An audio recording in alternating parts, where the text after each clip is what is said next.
வணக்கம். DSGS private limited companies discussion, psychology department discussion, all department conference meeting, world leaders discussion, kingdom countries discussion, doctor class discussion, status discussion, question answers discussion. Okay, information. Okay, relax. சரி, ஒரு டாக்டராக நான் சொல்கிறது தெளிவாக நிதானமாக பொறுமையாக கேட்டுக்குங்க. ஒவ்வொரு கேள்விக்கும் நான் பதில் சொல்கிறேன், அவசரப்படாதீங்க. ஓகே, அந்த வகையில் முதலாவது அப்ராட் கண்ட்ரீஸில் இருக்கக்கூடிய நிலவரத்தை, கலவரமாக இருக்கக்கூடிய நிகழ்வை சமநிலைப்படுத்தணும். ஓகே, சரி. அந்த வகையில் இப்போ நடந்துகிட்ருக்க ஈரான் மற்றும் இஸ்ரேல் வார், அவங்களுக்கு ஐநா அமைப்பு சார்பாக என்ன தகவல் அப்படின்னா, அதாவது ஆண்டவராக இயேசு கிறிஸ்து இந்த பூமிக்கு வந்தபோது அவர் எருசலேம் பகுதியில் இருந்தார். அதனால் அந்த எருசலேம் பகுதி கிறிஸ்துவருக்கு தான் சொந்தம். இதை வந்துட்டு நாங்கள் முஸ்லீமுக்கு தர முடியாது அப்படின்ற மாதிரி அவங்க ஒரு தகவல் சொல்கிறாங்க. அடுத்து இஸ்லாமில் என்ன சொல்கிறாங்க, இங்கே தான் முகமது நபி அவர் பயணம் செஞ்ச இடம், இது வந்து பார்த்திங்கன்னா முஸ்லீமுக்கு தான் சொந்தம் அப்படின்ற மாதிரி அவங்க ஒரு தகவல் சொல்கிறாங்க. ஆனால் பைபிள் ரீதியாக என்ன தகவல் அப்படின்னா, ஆண்டவர் வந்துட்டு இந்த உலகத்தையே அவர் தான் படைத்தார் அப்படின்ற மாதிரி கான்செப்ட் தான். அதனால் அவர் ஒரு சில இடங்களுக்கு போனார், அந்த இடம் மட்டும்தான் ஆண்டவருக்கு சொந்தம், மற்ற இடங்கள்லாம் ஆண்டவருக்கு சொந்தம் கிடையாது, அப்படி ஒரு கான்செப்டே கிடையாது.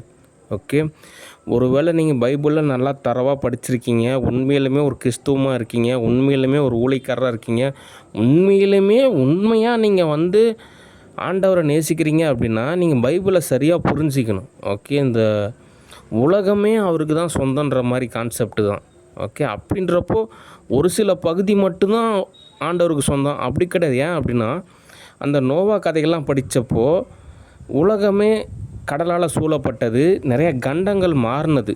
ஓகே, வெறும் நிலப்பரப்பு, அந்த நிலப்பரப்பு மாறிக்கிட்டே இருக்கும். ஓகே, இப்போ ஆண்டவர் வந்துட்டு தண்ணி மேலே நடந்தாருன்னாங்க, அப்போ கடல் மேலே வரலாம் நடந்தார், அப்போ கடலும் வந்து கிறிஸ்துவருக்கு சொந்தம்னு சொல்லிட்டு நீங்கள் ஏன் சொந்தம் கொண்டாட மாட்டேங்கிறீங்க?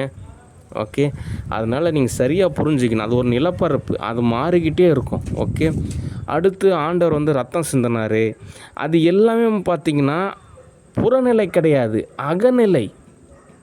ஓகே, அகநிலை ஆவிக்குரிய நிலையில் நீங்கள் அந்த பயணிக்கிறப்போ அவர் வெளிப்படுத்தின ஒரு விதமான நற்கிரியை உங்களுக்கு பயன்படலாம் அப்படின்ற மாதிரி தான் ஒரு கான்செப்ட். ஓகே, அடுத்து யதார்த்தமாக அந்த ஜெருசலம் யாருக்கு சொந்தம் அப்படின்னா, அவங்க இஸ்லாமுக்கு தான் அது சொந்தமாக இருக்கும். ஓகே, ஏன் அப்படின்னா இஸ்லாமை பொறுத்த வரைக்கும் பார்த்திங்கன்னா அவங்க தான் ஒரு உண்மையாலுமே ஒரு பாதுகாவலர். சொல்லப்போனால் இந்து மதத்தையும் அவங்க தான் பாதுகாக்கிறாங்க, கிறிஸ்துவ மதத்தையுமே அவங்க தான் பாதுகாக்கிறாங்க. உண்மையிலுமே அவங்க மட்டும் தான் சரியாக பாதுகாப்பாங்க. நீங்கள் ஒரு வேளை அந்த பகுதியை கிறிஸ்துவ மாதிரியான நபர்கிட்ட நிர்வகிக்கலாம் அப்படின்னு நினச்சிங்க அப்படின்னா அவங்க வியாபாரமாக மாற்றிடுவாங்க. ஓகே, ஆண்டவர் எதுக்கு வந்தார், அவர் என்ன சொல்ல வந்தார் அப்படின்றலாம் கான்செப்ட்லாம் மாதிரி கேஷெல்லாம் கன்வெர்ட் பண்ணுவாங்க, அது தோதாகாது. ஓகே, அதனால் ஜெருசலம் பகுதியை வந்து இஸ்லாமுக்கு கொடுத்துருங்க, அவங்க தான் எத்தனை ஆண்டுகள் ஆனாலுமே அது சரியாக பாதுகாப்பாங்க. ஓகே, அப்போ கிறிஸ்துவம் அப்படின்றது, கிறிஸ்துவன்றது ஒரு உயர்நிலைப்படி. நீங்கள் அங்கே போயிட்டு இந்நெலம் எங்களுக்கு சொந்தங்க, அது எங்களுக்கு சொந்தங்க, இதெல்லாம் எதுவுமே உங்களுக்கு சொந்தம் கிடையாது. உங்களுக்கு சொல்லப்போனால் உங்களுக்கு பரலோக ராஜ்யம்னு அவர் சொல்லியிருக்காரு, நீங்கள் அங்கே தான் போகணும். இங்கே வந்துட்டு நீங்கள் அது அப்படிங்க இது அப்படிங்க அதெல்லாம் எதுவுமே உங்களுக்கு தோதாகாது. ஓகே, நீங்கள் அந்தந்த பாதையில் பயணிக்கிறனால அதுக்கு தகுந்த மாதிரி தான் நீங்கள் நடந்துக்கணும். ஓகே, ஒருவேளை நீங்கள் சொல்கிற கருத்தெல்லாம் கூற்றுப்படி நீங்கள் பேசாமல் இஸ்லாமுக்கு மாறிடுங்க, இல்லைன்னா இந்து மதத்துக்கு மாறிடுங்க. உண்மையான கிறிஸ்துவமாக இருந்தீங்கன்னா அதை நோக்கி தான் நீங்கள் பயணிக்கணும். ஓகே, அதனால் ஏதோ போட்டு குழப்பிக்காதீங்க, நான் தெளிவாக சொல்லிட்டேன். ஓகே, இந்த பூமியே ஆண்டவருக்கு சொந்தம் அப்படின்றப்போ நீங்கள் ஏன் ஒரு சில பகுதியை மட்டும் ஆண்டவருக்கு சொந்தம்னு சொல்லிட்டு நீங்கள் ஏன் முடிவு எடுக்கிறீங்க? அந்த கண்டமானது மாறிக்கிட்டே இருக்கும். ஓகே, அதனால் பரந்த மனப்பான்மை அப்படின்றது உங்களுக்கு அவசியம். அடுத்து நீங்கள் ஆத்ம நிலையும் ஆவி நிலையை நோக்கி தான் பயணிக்கணும். ஓகே, அடுத்த படிநிலை நோக்கி நீங்கள் பயணிக்கிறதுன்றது தான் சரி. ஓகே, அதனால் அந்த ஜெருசலம் பகுதியை இஸ்லாமுக்கு கொடுத்துருங்க, அவங்க நல்லபடியாக பாதுகாப்பாங்க. ஓகே, பிரச்சனை சால்வு. அப்போனா தான் போரானது நிறுத்தப்படும், நிறுத்தப்பட்டால் தான் எல்லா வசதியுமே ஒரு சில நாடுகளுக்கு கிடைக்கும். ஓகே, இதனால் பெரிய கௌரவம்லாம் கிடையாது போர் நடக்கிறதுனால. ஓகே, அதனால் போரை நிறுத்துங்க. அது இப்போ தான் எல்லாமே சரியான விதத்தில் தோதாகும். ஓகே, நிறையா வேலை இருக்குது, எந்த வேலையுமே இல்லைங்க, போராவது நடக்கட்டும், அப்போ தான் பயம் இருக்கும். அப்படிலாம் நினைக்காதீங்க, அப்போல்லாம் சரி வராது. ஏன்னா நிறையா வேலை இருக்குது, நிறையா விஷயம் படிக்கணும், நிறையா பயிற்சி இருக்குது. அதனால் அடுத்தடுத்த உயர்நிலை நோக்கி நீங்கள் பயணிக்கணும். ஓகே, அதனால் போரை நிறுத்துங்க. ஓகே, சரி, அடுத்த தகவல். ஒருவேளை தமிழ்நாடானது கிங்டம் அமைஞ்சிருந்தது அப்படின்னா அரபு நாடுகள் எல்லாமே ஓகே தமிழ்நாடாவது பாதுகாக்கலாம்னு சொல்லிட்டு இங்கே நிறையா வசதி ஏற்படுத்தியிருப்பாங்க. கேஸ் தட்டுப்பாடெலாம் ஏற்பட்டிருக்காது. இப்போ இந்தியா ஃபுல்லாக ஒரே நாடாக இருக்கிறனால அவங்க தயங்குறாங்க. அதனாலேயே நிறையா ஏற்றத்தாழ்வு. ஓகே, சரி, ஒரு சமாதானமான ஒரு தீர்வு அப்படின்றது தான் சரியான ஒரு நிகழ்வு. ஓகே, எல்லோரும் ஒரு சமாதானமான ஒரு நிலைக்கு வாங்க. ஓகே, சரி, அடுத்த தகவல்.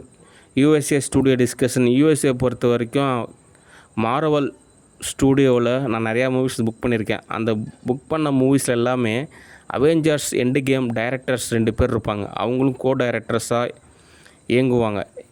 அதாவது மார்வல் ஸ்டூடியோவில் நான் புக் பண்ண எல்லா மூவிலையுமே அவெஞ்சர்ஸ் எண்டு கேம் டைரக்டர்ஸ் 2 பேர் இருக்காங்க. அவங்களும் இணைஞ்சு பணியாற்றுவாங்க.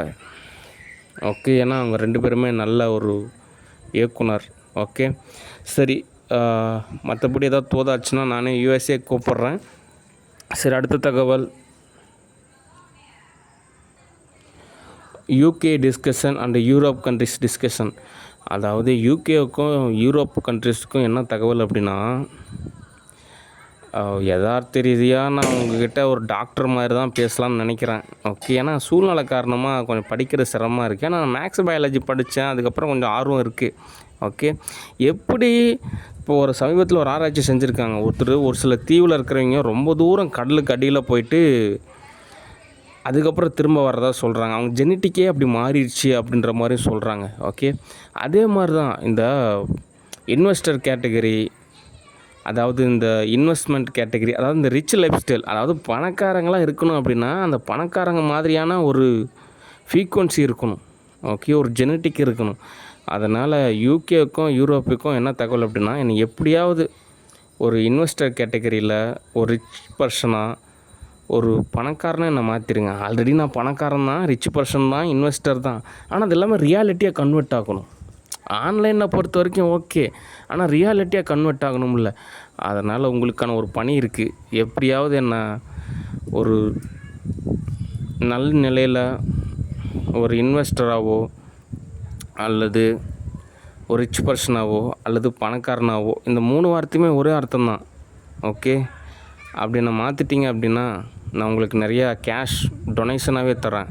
ஓகே, அது இல்லாமல் எனக்கு ஒரு எல்லாமே இருக்குது. ஸ்டூடியோ இருக்குது, கம்பெனி இருக்குது, எல்லா வசதியுமே ஓரளவு இருக்குது. ஆனால் சொந்தமாக நாடு இல்லை. இருக்குது, நாடெல்லாம் இருக்குது. ஆனால் அது வந்து பார்த்திங்கன்னா ஒரு பர்சன்டேஜ் அளவில் வெரிஃபிகேஷன் இருக்கும். ஓகே, அதனால் எனக்குன்னு ஒரு சொந்தமாக ஒரு நாடு வேணும். இது எல்லாமே வந்து பார்த்திங்கன்னா நம்ம நினைக்கிற மாதிரி புறநிலையிலலாம் போனால் புரட்சி, அதுக்கப்புறம் அதெல்லாம் அந்த அப்போ கான்செப்ட்டு. இப்போ அப்படி கிடையாது. இப்போ எல்லாமே அகநிலை. அந்த ஆத்ம நிலையோட ஆசீர்வாதம் இருக்கணும், அந்த ஆவிக்குரிய ஆசீர்வாதம் இருக்கணும், வெவ்வேறு உலகங்களோட ஆசீர்வாதம் இருக்கணும். அப்போ தான் நிறைய விஷயம் சாத்தியமாகும். அதனால் எனக்கு என்ன தேவை அப்படின்னா, நீ எப்படியாவது ஒரு ரிச் பர்சனாக மாற்றிடுங்க. அடுத்தது எனக்கும் ஒரு சொந்தமாக ஒரு நாடு ஒன்று வேணும்.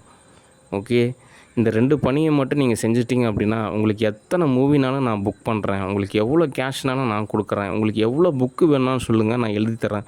உங்களுக்கு என்னென்ன கிளாஸ் சொல்லித்தரணும்னு சொல்கிறீங்களோ அந்த எல்லா கிளாஸுமே நான் உங்களுக்கு சொல்லித்தரேன். ஓகே, சரி, அதுக்காக எல்லோரும் கொஞ்சம் முயற்சி எடுங்க. ஓகே, இதுதான் உங்களோட வேலையை. யூகேவுக்கும் யூரோப் கண்ட்ரிஸுக்கும் நான் சொன்னது தான் வேலை. ஓகே, அதன்படி எல்லாம் தோது பாருங்கள். நான் உங்களை திரும்ப கூப்பிட்றேன். ஓகே, சரி, அடுத்த தகவல்.